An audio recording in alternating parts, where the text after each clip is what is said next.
अब्दुल कादिर है। मैं एक बिज़नेसमैन हूँ। मैं आप लोगों के सामने आया हूँ यहाँ पर आपको एक हैबिचुएटेड फ्रॉडर के बारे में बोलने के लिए। इसका नाम है अब्दुल क़य्यूम ख़ान और फिर सोहेब। इसके नाम पे ऑलरेडी एफआईआर हो चुकी है। इसके 3 एफआईआर हो चुकी है। एक शालीबंडा में हो चुकी है एफआईआर, एक पंजागुट्टा में हो चुकी है, एक हुसैनी आलम में एफआईआर हो चुकी है। मेरा रीज़न है आप लोगों के सामने यहाँ आने का कि ये एक हैबिचुएटेड फ्रॉडर है और आजकल जो चल रहा है एविएशन के नाम पे ग्राउंड स्टाफ हैंडलिंग जॉब्स के लिए या कैबिन क्रू के लिए जो आजकल चल रहा है एविएशन फ्रॉड, मैं आप लोगों के सामने उसके बारे में अवेयर करने के लिए आया हूँ। ये बंदा आपके साथ क्या फ्रॉड हुआ? मेरे साथ ये फ्रॉड हुआ कि ये बंदा मेरे को इन्वेस्टमेंट के लिए अप्रोच करा था। पहली बार किस चीज़ के इन्वेस्टमेंट में? मैं as a business partner, active business partner 75% share holders के लिए। तो मैं फर्स्ट टाइम इसको डिनाई कर रहा था। देन मैं इंटरनेशनल टूर पे था, अब्रॉड में था मैं। कंटिन्यू उसके मैसेजेस आ रहे थे मेरे को। जैसा मैं इंडिया को आया था 14 मई के दिन 2019 को, तो ये बंदा मेरे व्हाट्सएप स्टेटस पे देख के कंटिन्यू मेरे को मैसेज करना शुरू करा था और बाद में मेरे घर पर आकर रोज़ रात के 11:30 से लेकर सुबह के 10:30 तक घर पे वेट करता था मेरे से मिलने के लिए। ऐसे ही तीन हफ्ते तक ऐसे ही चला था। फिर चौथे हफ्ते में इसके वालदा, जो कि अनीस सुल्ताना है इनका नाम, उनके वालदा फ़ोन करे थे मेरे को कि मेरे उनसे आके एक बार मिलने के लिए। मैं वो हफ्ता भी उनसे नहीं मिला था। फिर बाद में उनके वालदा से मैं मुलाकात करा तो झूठी प्रॉमिस खाकर, होली बुक की झूठी प्रॉमिस खाकर कन्विंस करे मेरे को। तो स्पॉट पे मैं जब भी उनको 2 लाख रुपए ट्रांसफ़र कर दिया था। जब उनके वालदा से बात करा था मैं, वालदा से 2 लाख रुपए किसके अकाउंट में डाले थे आप? इनके वालदा के अकाउंट में। सामिया खदीर बोल के इनके अकाउंट नंबर मेरे को दिए थे। सामिया खदीर कौन है सामिया खदीर? सामिया खदीर मेरे को बाद में क्रॉस चेक करा मैं, सामिया खदीर तो इनके वालदा का नाम नहीं है। इन्होंने इनके नाम ये अकाउंट पे अमाउंट मंगाए थे मेरे से और मैं जब भी इनके अकाउंट में ट्रांसफ़र कर दिया था उनसे बात करने के बाद। वैसे ही 10 डेज़ के अंदर मैं बाकी का rest of amount 3 lakh rupees भी मैं इनको ऑनलाइन ट्रांसफ़र कर चुका था। अमाउंट कितना दिया आपने? मैं पहले उनको 5 लाख रुपए दिया था। 3-4 महीने के बाद उन्होंने ऑफिस ओपन नहीं करे थे। बाद में मेरे को ये बोल रहे थे कि कुछ लॉसेस हो गया, कुछ रेंट बढ़ गया, तो मेरे से 1 लाख रुपीज़ का डिमांड करे थे। तो मैं जब उनको 50,000 दिया था, टोटल उनको 5,50,000 मैं उनको पेमेंट कर चुका हूँ। बाद में मैं क्रॉस चेक कर रहा हूँ और बाद में मैं इनसे मैसेजेस कर रहा हूँ था तो इन्होंने मेरे मैसेजेस का रिप्लाई नहीं, कॉल्स का रिप्लाई नहीं दे रहे थे।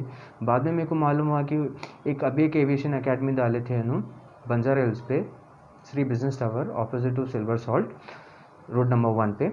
मैं जब जाके उनसे पूछा था कि मलकपेट के ब्रांच का क्या हुआ, तो जब उन्होंने मेरे को ये बोल रहे थे कि वहाँ पर कुछ सिविल सूट का मैटर चल रहा बिल्डिंग तो ये से। जो 5.5 लाख रुपए दिया आपकी मलकपेट की ऑफिस के लिए, वो ऑफिस ओपन हुआ ही नहीं? अभी तक ऑफिस ओपन नहीं करे थे। मैं फिर ओनर से जब मालूम करा तो 3 महीने में उनका एग्रीमेंट ख़त्म हो रहा था। अब वक्त कितना हो गया टोटल उन्होंने आपसे पैसे मैं उनको दे के 2 साल हो चुका है अभी। 2 साल में अभी तक ओपन नहीं हुआ? ना ऑफिस ओपन करे, ना ही मेरे को ऑफिस पे कहीं बिठाए, ना ही मेरे को कुछ उससे प्रॉफिट हुआ। फिर बाद में मैं क्रॉस चेक करा था कि वो ऑफिस ही 3 महीने में 4 महीने में उनका जो रेंटल एग्रीमेंट है वो एक्सपायर हो रहा था। फिर मैं इनसे कंटिन्यू मैसेज करना शुरू करा था, व्हाट्सएप पे कॉल करना शुरू करा था, क्योंकि इनका कॉल लगता नहीं था। उनसे बात होना हो तो सिर्फ व्हाट्सएप पे कांटेक्ट होना पड़ता था। नॉर्मल कॉल्स कोई कर नहीं सकते थे। इनकमिंग कॉल्स बंद कर दिए थे उन्होंने। फिर बाद में मैं उनसे पूछा करा तो उन्होंने बीच में दिल्ली चले गए थे। फिर मैं बाद में मेरे को मालूम हुआ कि दिल्ली ओजीटी ट्रेनिंग के लिए लेके गए थे बच्चों को, स्टूडेंट्स को, बंजारा हिल्स के ऑन जॉब ट्रेनिंग देते बोल के। फिर मैं वहाँ पर भी गया दिल्ली। जाने के बाद इनसे मैं मुलाकात करा था कि इनको मैं पूछा मलकपेट ब्रांच के लिए, तभी भी उन्होंने बोल रहे थे कि मैं जैसा हैदराबाद पहुँचेंगे मलकपेट का ब्रांच ओपन करूँगा। वैसे ही देखते देखते लॉकडाउन फर्स्ट आ गया। लॉकडाउन के बाद मैं जैसा लॉकडाउन एंड हुआ, मैं उनसे पूछा था कि आप कब ऑफिस ओपन कर रहे हैं। वैसे ही डिनाई कर दिए थे मेरे को, क्योंकि मेरा कुछ फाइनेंशियल स्टेटस ज़रा भी फ़िलहाल मैं स्टक हो गया। मैं ऑफिस नहीं खोल रहा हूँ, अभी ऑफिस में अभी नहीं खोलता हूँ बल्कि जब भी मेरे को सामने बताए थे। तो मैं पहले फर्स्ट पिटीशन डाला था शालीबंडा में 27 अगस्त 2020 में। तब मेरा पिटीशन ही क्लोज़ हो गया था। दूसरे दिन ही मेरा पिटीशन क्लोज़ हो गया। आप शालीबंडा पीए से कुछ भी एक्शन नहीं हुआ? एक्शन कुछ नहीं हुआ। बाद में मेरा पिटीशन क्लोज़ कर दिया बोल के कि सिविल सूट है आपका मैटर, सिविल का है आपका मैटर। जब मेरा पेटिशन ही क्लोज़ कर दिए थे। फिर बाद में मैं कमिश्नर साहब अंजनी कुमार साहब IPS ऑफिसर से मैं उनसे फ़ोन पे बात करा था और मैं उनको पर्सनली मैसेज करा था। वैसे ही मैं तरुण जोशी साहब जॉइंट CP थे, उनको भी मैं मैसेज करा था और DCP साहब को भी मैं पर्सनली मैसेज करा था, कॉल पे बात करा था। DCP साहब मेरी बात सुनने के बाद ACP फलकनुमा माजिद साहब को कॉल करे थे और माजिद साहब मेरे को कॉल करने के बाद मेरे से बात करने के बाद मेरी इन्फॉर्मेशन लिए और उतनी देर में शालीबंडा से मेरे को कॉल आया था। फिर मैं वापस गया शालीबंडा पूरे डॉक्यूमेंट्स लेके। सबमिट करने के बाद स्पॉट पे मेरी FIR बुक करे थे। मेरी FIR बुक हुई थी 20 जून के दिन, लास्ट मंथ 20 जून के दिन मेरी FIR बुक हुई थी और 14 जुलाई के दिन उसको उठाए थे उसके तीसरी बीवी के घर से, प्रिंस कॉलोनी बहादुरपुरा।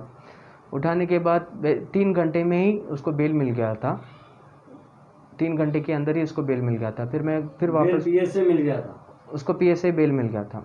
फिर मैं वापस जाकर DCP साहब से मैं पर्सनली फिर से मिला हूँ और फिर से मिलने के बाद मैं मेरी FIR कॉपी और साथ ही मेरी एक FIR सबमिट करा हूँ वहाँ पर। उसके नाम पे ऑलरेडी एक दूसरी FIR हो चुकी थी हुसैनी आलम PS से। कहीं से भी हम लोगों को कोऑपरेट नहीं मिला। नरेश कुमार साहब जो कि हुसैनी आलम के CI इंस्पेक्टर है, उन्होंने हम लोगों को कोऑपरेट करे।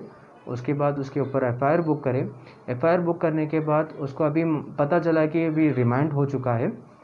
हम लोग को मालूम हुआ कि क्योंकि मैं आज PS को गया था, जाने के बाद मुझे मालूम हुआ कि वो रिमांड हो चुका है। मेरा रीज़न है आप लोगों के सामने आने का, जो आजकल फ्रॉड चल रहा है एविएशन के रिलेटेड, वो फ्रॉड के लिए मैं आप लोगों के सामने आ रहा हूँ। आप हुकूमत और पुलिस से क्या चाह रहे हैं? मैं डिमांड करता हूँ ऐसे लोगों के ऊपर स्ट्रिक्ट एक्शन लेने के लिए।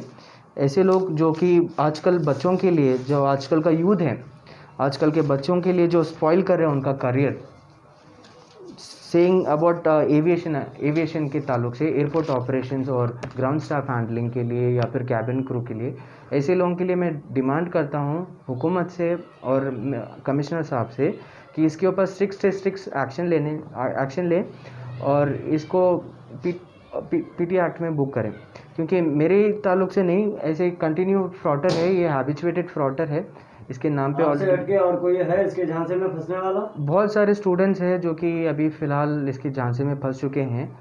अभी वो स्टूडेंट्स थोड़े आ रहे हैं और थोड़े जने, मैं अपील करता हूँ दूसरे स्टूडेंट्स के जो ऑलरेडी पहले से इसके अफेक्टेड हो गए, इसके साथ प्रॉब्लम में आ गए, मैं आप लोगों से रिक्वेस्ट करता हूँ आप लोग भी अपने नियरेस्ट PS को जाइए, नियरेस्ट पुलिस स्टेशन जाके इसके नाम पे FIR बुक कराइए, इन्वेस्टिगेशन चालू कराइए। क्योंकि ऐसे लोगों को जो कि बच्चों का करियर ख़राब कर रहा है, बच्चों का लाइफ स्पॉइल कर रहा है, ऐसे लोगों को सख्त से सख्त कानून, सख्त से सख्त सज़ा होने के लिए मैं डिमांड करता हूं। और इसके साथ साथ इसके मदर भी इन्वॉल्वमेंट है। इनके मदर का नाम अनीस सुल्ताना है, जो कि मेरे को फर्स्ट टाइम पे कन्विंस करे थे पेमेंट के लिए। जब मैं उनसे मिला, मेरे से कन्विंस करे थे, होली बुक पे प्रॉमिस खा के मेरे से कन्विंस करे। उनको देखने के बाद मैं स्पॉट पे उनको 2 लाख रुपए उनके अकाउंट में ट्रांसफ़र करा। बाद में 10 डेज़ के अंदर ही मैं उनको बाकी का rest of amount transfer. Mother के अलावा कोई और भी इन्वॉल्व है इसके अंदर? इनकी 3rd वाइफ सालेहा, उन्होंने भी इन्वॉल्वमेंट है। उन्होंने मेन क्राइम पार्टनर है इनके साथ, क्योंकि उन्होंने एज ए रिसेप्शनिस्ट काम करते थे। उन्होंने भी इनके साथ इन्वॉल्वमेंट है। बहुत सारे स्टूडेंट्स हैं अभी जो कि अभी जा रहे हैं FIR बुक करने के लिए, और मैं थोड़े स्टूडेंट्स को मैं मालूम कर रहा हूँ, थोड़े स्टूडेंट्स डर रहे हैं इसके ऊपर कंप्लेन करने के लिए। उन लोगों के ओरिजिनल पासपोर्ट इसके पास ही रखे हुए थे, ओरिजिनल सर्टिफिकेट भी इसके पास रखे हुए। पुलिस और हुकूमत से क्या चाह रहे हैं आप? मैं पुलिस और हुकूमत से मैं ये चाह रहा हूँ कि बच्चे के जो ओरिजिनल पासपोर्ट्स और सर्टिफिकेट्स उसके पास फंसे हुए हैं वो रिलीज़ करवाना, और इनके जो भी पैसे बाकी है, जो भी पैसे जो लेके फ्रॉड करा है स्टूडेंट के साथ, मैं स्पेशली रिक्वेस्ट करता हूँ हमारे कमिश्नर साहब से, अंजनी कुमार साहब से, कि इसके ऊपर स्ट्रिक्ट एक्शन लेने के बाद इसके जितने भी फ्रॉड करा था उसके पैसे रिफ़ंड करवाने के लिए कोशिश करें, और साथ ही साथ इसके जितने भी ओरिजिनल पासपोर्ट्स हैं और डॉक्यूमेंट्स हैं वो रिटर्न कराने की कोशिश करें। आप कहाँ के रहने वाले हैं? मैं यहीं हैदराबाद का रहने वाला हूँ।